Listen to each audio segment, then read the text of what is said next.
Ini ada kisah nyata bre, satu keluarga mengakhiri hidupnya bersama-sama, dan itu semua atas petunjuk roh yang masuk ke salah satu keluarga mereka, alias kesurupan. Dan gobloknya mereka nurut.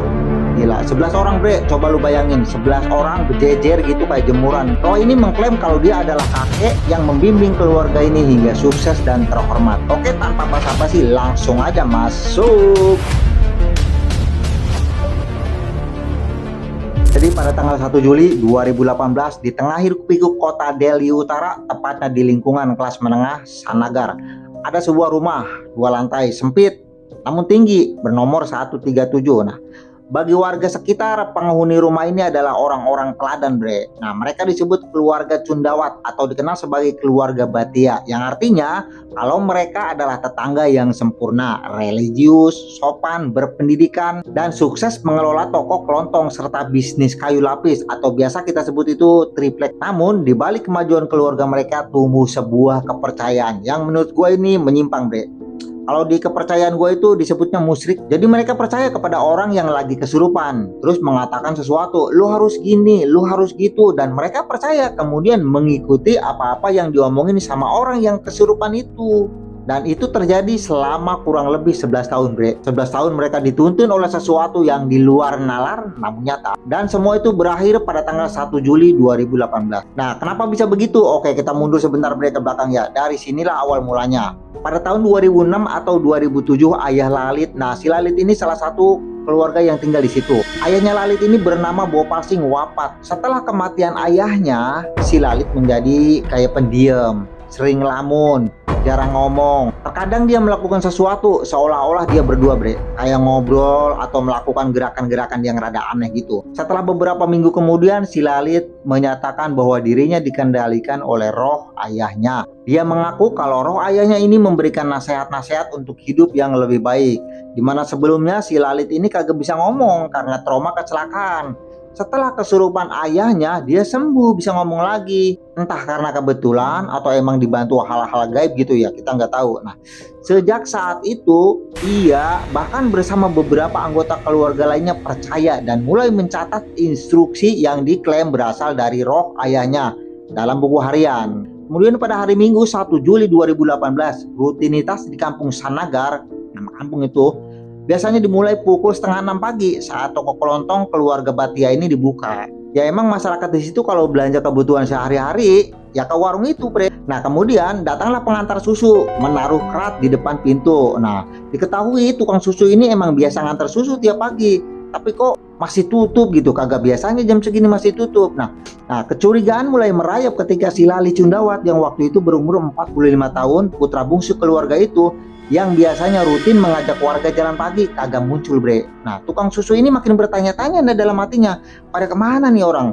Pada kondangan gitu apa kemana? Tapi kan kagak ada yang ngajak. Nah kemudian pada jam 7:14 seseorang yang bernama Gurcharan Singh, tetangga sebelah rumah, memutuskan untuk memeriksa rumah keluarga itu bre. Dia naik ke tangga menuju pintu utama lantai 1. Anehnya pintu itu kagak dikunci, cuma ditutup biasa doang. Nah saat Gurcharan mendorong pintu dan melangkah masuk ke ruang tengah, dia disambut oleh kesunyian yang kagak wajar bre. Kemudian matanya melihat pemandangan yang kagak akan bisa dilupakan seumur hidup, yaitu di langit-langit tergantung pada jaring besi ventilasi 10 anggota keluarga Cundawat tergantung tak bernyawa bre. Seketika itu Gurcharan berlari keluar, gemeteran pucat sambil berteriak, mereka sudah mati woi, mereka sudah mati tergantung. Nah, beberapa saat kemudian polisi datang jam 7:30 pagi untuk melakukan pengecekan dan investigasi. Yang membingungkan, tim kepolisian tidak menemukan adanya tanda-tanda perampokan. Perhiasan mereka masih utuh, masih melekat lah di tangan-tangan perempuan-perempuan yang mati. Nah, ponsel diletakkan rapi, berjajar di atas meja, tapi mode senyap. Nah, di ruangan tengah 10 orang tergantung dalam formasi melingkar, sangat rapat, nyaris bersentuhan. Mata mereka tertutup kain potongan sprei, mulut disumpel lakban, telinga disumbat ke atas, dan tangan terikat ke belakang dengan lakban. Di bawah kaki mereka ada 5 bangku plastik yang menjadi pijakan terakhir. Di kamar terpisah, sang materia keluarga atau orang paling tua bernama Naryani Devi berumur 77 tahun ditemukan tewas tergeletak di lantai dengan bekas deretan di leher. Sementara di teras atas, anjing peliharaan mereka ditemukan terikat rantai dan terus menggonggong. Mungkin satu-satunya saksi hidup yang tersisa. Korbannya mencakup 3 generasi, Bre. Mulai dari nenek Naryani, anak-anaknya termasuk Lalit dan kakaknya Buknes, menantu, hingga cucu-cucu yang diketahui orang ini cerdas dan berpendidikan tinggi bernama Priyanka, 33 tahun, yang baru saja bertunangan, dan 2 remaja yang berusia 15 tahun, namanya Dhruv dan Sipan.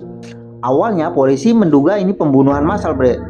Akan tetapi kepolisian menemukan sebuah laci dekat kuil kecil dalam rumah yang mengubah dugaan pembunuhan massal itu, di mana polisi telah menemukan 11 buku harian yang ditulis sejak tahun 2007 hingga malam kejadian.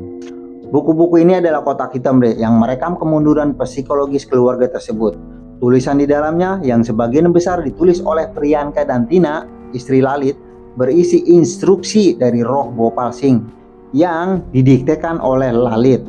Nah, mereka sekeluarga percaya bahwa Lalit dirasuki oleh roh ayahnya, Bhopal Singh, yang meninggal pada tahun 2007. Dan diketahui sebelumnya si Lalit sempat kehilangan suara akibat trauma kecelakaan. Kemudian si Lalit tiba-tiba bisa bicara kembali dan mengklaim itu adalah mukjizat ayahnya. Nah, sejak saat itulah Lalit menjadi medium. Segala instruksi titah langsung dari sang kakek yang kemudian ditulis di buku harian. Jadi setiap si Lalit kerasukan dia ngomong apa aja ditulis, mungkin supaya nggak lupa atau buat dokumentasi gitu, nggak tahu dah. Selama bertahun-tahun mereka selalu patuh pada instruksi yang diberikan roh Bhopal Singh lewat media si Lalit. Dan anehnya ini membawa kesuksesan bisnis dan keharmonisan yang semakin memperkuat kepercayaan mereka. Dan ini menjadikan keluarga mereka terisolasi secara emosional karena hidup dengan realitas buatan si Lalit. Nah, di sini ada yang menarik nih teman-teman. Dari buku harian halaman terakhir terungkap bahwa apa yang terjadi pada malam 30 Juni 2018 itu bukan rencana untuk mengakhiri hidup bersama-sama, melainkan sebuah ritual bernama Bad Tapasya, artinya pemujaan pohon beringin. Dan instruksinya sangat spesifik dan cocok 100% dengan kondisi mayat-mayat. Nah, ini adalah tulisan instruksi dari roh yang masuk ke si Lalit. Bacanya begini: lakukan antara jam 12 malam hingga jam 1 pagi. Diri kalian seperti akar beringin. Tutup mata dan mulut agar pikiran tidak terganggu. Ibu, yaitu neneknya, tidak bisa memanjat, jadi lakukan sambil berbaring. Kan ada satu orang tuh yang tergeletak. Dan mereka percaya bahwa ini adalah ujian iman. Dan di buku harian itu menjanjikan keselamatan yang berbunyi, saat terikat dan napas sesak, jangan takut, langit akan berguncang dan aku, ayahnya nih yang nyurup itu, akan datang menyelamatkan kalian. Aku akan melepaskan ikatan kalian dan kalian akan lahir kembali dengan kekuatan baru. Kok bisa ya begitu ya? Nurut aja gitu. Kemudian astagfirullah. Sialah, pantu murad. Ngomongkan geus kieu mah aya wae ieuna nyawa bisa gitu. Nah, di sisi lain, rekonstruksi forensik menunjukkan bahwa malam itu mereka melakukan ritual api, biasa disebut hapan. Nah, kemudian mereka bersiap buat nurutin instruksi dari rohnya Gopal Singh. Dan di dapurnya ditemukan rendaman kacang buat sarapan besok. Dan ini menjadikan bukti kuat bahwa mereka berencana untuk hidup lagi sesuai dengan instruksi yang ada di buku harian. Kemudian mereka membawa bangku, saling mengikat tangan, menyumpal telinga, dan menutup mata. Lalit dan istrinya Tina kemungkinan menjadi orang terakhir dalam perencanaan itu. Dalam keheningan total, mereka melangkah dari bangku menyerahkan nyawa pada janji gaib yang tidak nyata. Namun, keajaiban dari pertolongan roh yang mengaku sebagai kakek itu tidak pernah datang. Hukum fisika bekerja tanpa ampun. Tanpa ada yang menopang, berat tubuh mereka mencekik saluran napas mereka sendiri. Mereka meninggal bukan karena depresi, tetapi karena delusi, yaitu keyakinan yang sangat kuat tidak logis meskipun bertentangan mereka. Kemudian pada Oktober 2021, kepolisian Delhi secara resmi menutup kasus ini, Bre, sebagai kematian akibat kecelakaan. Karena emang tidak ada pembunuhnya, Bre, tidak ada paksaan juga dari luar. Pembunuhnya adalah penyakit mental yang tidak terdiagnosis yang menyebar dalam ruangan tertutup. Nah, terus bagaimana rumah itu sekarang? Nah, sekarang rumah itu aktif kembali, disewakan. Nah, lantai bawahnya ini menjadi laboratorium diagnostik. dan masyarakat situ mencoba menghapus stigma horor yang melekat pada rumah itu, karena sebelumnya horor banget gitu. Tragedi Buradi mengingatkan kita bahwa bahaya terbesar seringkali bukan datang dari musuh yang membenci kita, melainkan dari orang tercinta yang tersesat. Kisah ini menunjukkan bahwa rapuhnya jiwa manusia di mana pendidikan tinggi dan status sosial ternyata tidak mampu menjadi benteng kesehatan bagi mental yang rapuh. Yang paling memilukan adalah kenyataan, Bre, bahwa mereka tidak mati karena putus asa, Bre, melainkan karena harapan yang salah. Sebuah ketaatan buta yang lahir dari isolasi emosional yang tertutup rapat dari dunia luar.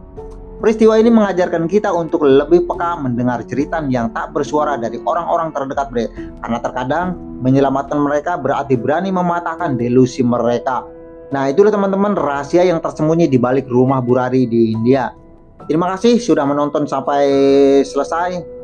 Kalau teman-teman suka dengan hal-hal yang kayak gini, nah mohon kiranya lah di subscribe, like video ini. Semoga teman-teman diberikan kesehatan, umur panjang, dan rezeki yang berlimpah. Terima kasih. Saya mohon maaf bila ada kesalahan-kesalahan kata dari saya. Saya hanya manusia, bukan malaikat, boy. Saya akhiri. Wassalamualaikum warahmatullahi wabarakatuh.